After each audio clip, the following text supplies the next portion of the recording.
네, 안녕하세요. 추상화와 함께하는 코딩의 김태령입니다. 오늘은 제2강 점수 계산에 관하여 공부해 보도록 하겠습니다. 네, 점수 계산이란 인간의 활동 중 가장 기본적인 활동이라고 할 수 있습니다.纯粹한 덧셈과 뺄셈을 이용한 활동이기 때문이죠.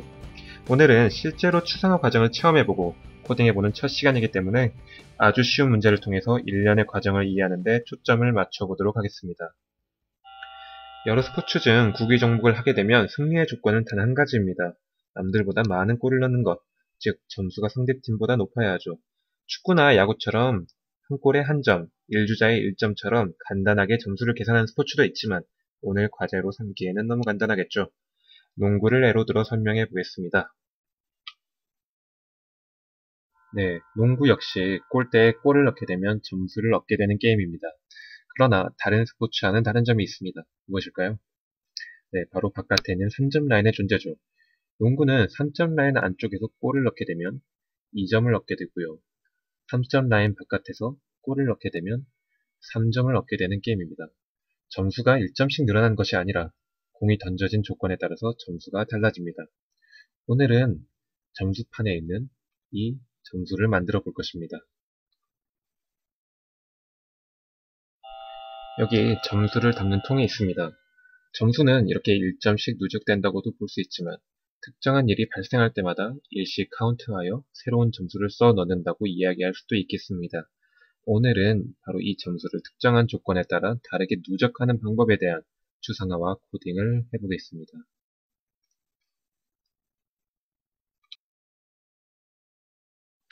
추상화 과정을 해보기 전에 지난 시간에 배웠던 추상화에 관한 개념을 간단하게 복습해 보도록 하겠습니다. 자녀 닝은 컴퓨팅 사고력의 요소를 추상화와 자동화로 나눴습니다. 그리고 2015년에 구글은 C트의 요소를 자료 수집, 자료 분석과 패턴 인식, 자료 표현, 분해, 추상화, 패턴 일반화로 나눴습니다. 그리고 알고리즘 디자인, 자동화, 병렬화, 시뮬레이션으로 나눴죠.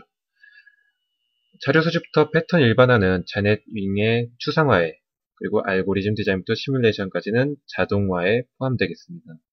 추상화는 현실을 컴퓨터로 옮기는 작업을, 자동화는 코딩을 통해 컴퓨터에서 실행시키는 것을 이야기하죠. 오늘의 과정을 제시된 추상화 과정을 통해 아주 간단하게 체험해 보겠습니다. 전에 말씀드렸듯이 모든 과정을 다 체험하는 것이 아니라 강의마다 각각 중요한 부분을 중심으로 해보겠습니다. 첫 번째로 자료 분석과 패턴 인식입니다. 이번 강의에서는 자료를 수집할 내용이 많지 않죠. 알고 있는 사실을 토대로 간단히 해보죠. 축구는 골을 넣게 되면 1점씩 증가합니다. 쉽죠?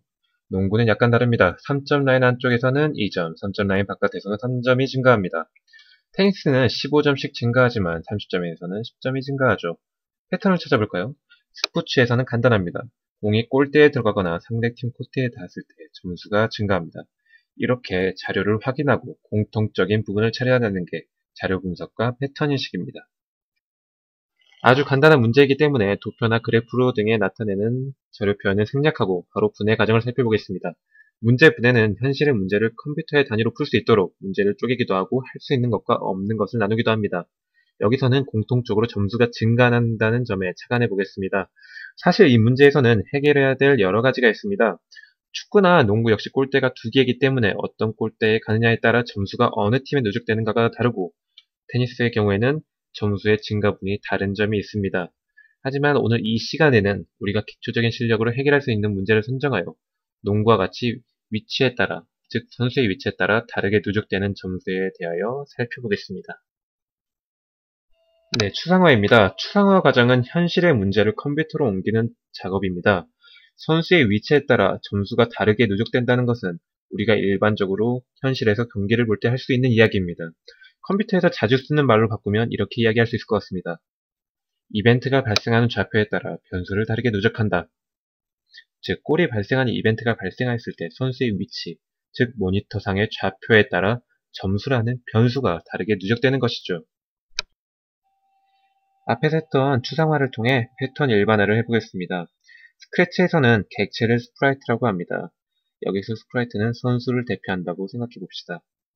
이벤트가 발생했을 때 스프라이트가 1점 좌표 안에 있으면 1점을 누적하고 2점 좌표에 있으면 2점을 누적하고 3점 좌표에 있으면 3점을 누적하는 간단한 프로그램을 만들어 보겠습니다. 이런 식으로 스프레이트가 위치하는 장소에 따라 좌표에 따라 점수를 다르게 누적할 건데요. 알고리즘은 아주 간단하기 때문에 오늘은 따로 설명하지 않겠습니다. 네, 스크래치를 통해 코딩을 같이 해보도록 하겠습니다. 스크래치를 몇 번 해보신 여러분들이라면 아주 쉽게 할 수 있는 내용이기 때문에 걱정하지 않고 같이 해보겠습니다. 자, 오늘 할 것은 스프라이트의 위치에 따라서 좌표에 따라서 점수를 다르게 누적하는 거기 때문에 일단 무대를 꾸며보도록 하겠습니다. 무대에서 배경 탭에 가셔서 선을 Shift 키와 함께 아주 깔끔한 선을 만들어 보겠습니다. 각각의 구역을 좀 더 확실하게 구분하기 위해서 색깔 역시 넣어보도록 하죠. 자, 이렇게 색깔을 넣고 친절하게 글씨도 한번 써봅시다. 1포인트 인탭과 그리고 2포인트인 좌표, 그리고 여기는 3포인트라고 하죠. 자, 오늘 디자인은 조금 신경을 덜 쓰고 프로그램에 집중해 보도록 하겠습니다. 자, 이렇게 배경이 완성됐습니다. 자, 1포인트 구역과 2포인트 구역, 그리고 3점을 누적하는 구역이 이렇게 구분되었습니다. 자, 이제 스프라이트를 통해서 코딩을 해보도록 하죠. 자, 일단은 점수를 누적하는 그런 변수통이 필요합니다. 자, 변수 이름을 스코어라고 한번 해보고요. 이 스코어는 처음에 시작했을 때 0이 되도록 하겠습니다. 이게 바로 초기화를 하는 거죠. 자, 그리고 이제는 스프라이트를 움직여 보도록 하겠습니다. 자, 우리가 선수라는 그런 객체를 스프라이트라고 하기 때문에 스프라이트를 움직일 수 있도록 자, 여기서 왼쪽 화살표를 눌렀을 때 스프라이트는 마이너스 10만큼 움직이고요. 여기서 오른쪽 화살표를 눌렀을 때 10만큼 움직이도록 해보겠습니다. 자, 그러면 이렇게 움직이는 것을 확인할 수가 있죠. 자, 이번에는 이벤트가 발생할 때 점수를 누적하게 해야 됩니다. 자, 그럴 때는 이벤트를 무엇으로 발생해 볼까요? 자, 스페이스 키를 눌렀을 때라고 해봅시다. 자, 보통 농구 같은 게임에서는 슛을 쏠 때 스페이스를 많이 이용하죠. 그래서 스페이스를 눌렀을 때 이벤트를 발생하도록 해보겠습니다. 자, 아까도 말씀드렸듯이 좌표를 다르게 했을 때 점수를 누적하는 거기 때문에 좌표 값을 확인해 보겠습니다. 이 선이 있는 부분을 보니까 좌표가 마이너스 106인 것을 확인할 수가 있네요. 자, 106, 107, 105라고 해봅시다. 마이너스 105일 때 1점일 때 105, 그러니까 마이너스 105 이하의 좌표를 가졌을 때는 1점을 누적해야 되는 거죠. 자, 한번 해볼까요? 자, 만약 좌표를 한번 확인해야죠. x의 좌표를 확인해야 되는데 x의 좌표가 마이너스 105였죠. 마이너스 105를 입력해 줍니다. 마이너스 105라면 자, 여기서는 스코어를 1만큼 누적합니다. 한번 해볼까요? 이 스프레드가 여기 있을 때 x의 좌표가 마이너스 105라면 스코어가 1만큼 누적되는 걸 볼 수가 있죠. 자, 이제 똑같이 한번 해보겠습니다.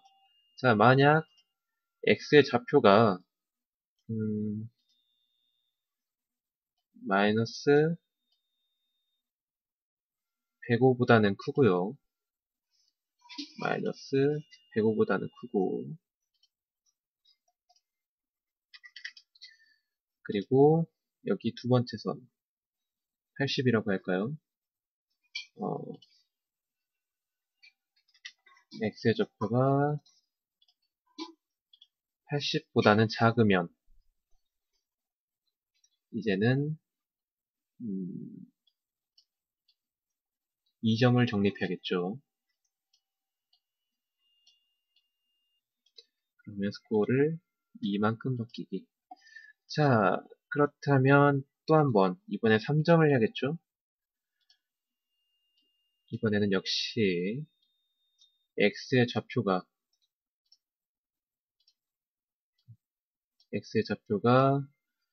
80보다 크다면 스코어를 3만큼 바꾸도록 하겠습니다. 자, 한번 실행해 볼까요? 자, 실행 버튼을 눌렀을 때 스코어가 0으로 초기화되고 화살표로 이동한 다음에 스페이스바를 눌러보도록 하겠습니다. 1점 좌표에서 스페이스바를 누르게 되면 1점씩 적립이 되고요.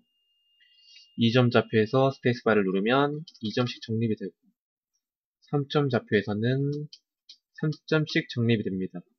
자, 만약 이곳에서 정확히 마이너스 100오거나 정확히 80인 좌표에 있다면 사실 이 프로그램은 동작하지 않죠. 이 부분은 여러분들이 해결해 보시기 바랍니다. 자, 이렇게 아주 간단하게 좌표에 따라서 점수를 나누고 점수를 다르게 누적하는 방법을 코딩해 볼 수가 있겠습니다. 오늘 중요한 건 코딩이 중요한 것이 아니라 여러분들이 이 현실의 문제를 어떻게 프로그램으로 옮겨하는가, 이것을 어떠한 방법으로 추상화하고 어떻게 알고리즘을 짜고 어떻게 코딩했는가가 오늘 중요한 부분이었습니다. 네, 다시 돌아와서 생각해 보기입니다. 오늘 추상화했던 문제는 인간의 가장 기본적인 활동을 컴퓨터로 옮겨보는 일을 체험해보는 차원이었습니다. 어떤 부분을 분할하고 주목하느냐에 따라 아예 다른 프로그램이 그리고 아예 다른 방식의 프로그램이 나올 수도 있었겠죠. 오늘 주목했던 점수 부분은 게임에서 스코어를 기록하거나 시험을 볼 때 문제에 따라서 다른 점수를 얻는 것도 비슷한 맥락이라고 볼 수 있겠습니다. 배운 기본적인 원리를 이용하여 다른 프로그램을 만들 때 오늘 실행해 본 것을 응용해 볼 수 있습니다. 바로 이 생각해 볼 문제를 통해서 말이죠. 오늘 만든 프로그램에서는 이벤트가 발생하는 순간 스프라이트의 위치가 같기 때문에 스페이스바를 누르는 순간 변수가 증가했습니다. 그러나 적을 맞추는 게임은 적을 맞추는 순간에, 농구는 골이 들어간 순간에 점수가 누적됩니다. 그렇다면 골이 들어간 이벤트가 일어난 순간의 스프라이트가 그 같은 위치가 아니라 골을 던진 순간의 좌표를 기억하여 점수를 다르게 누적하려면 어떻게 하여야 할까요? 네, 두 번째입니다.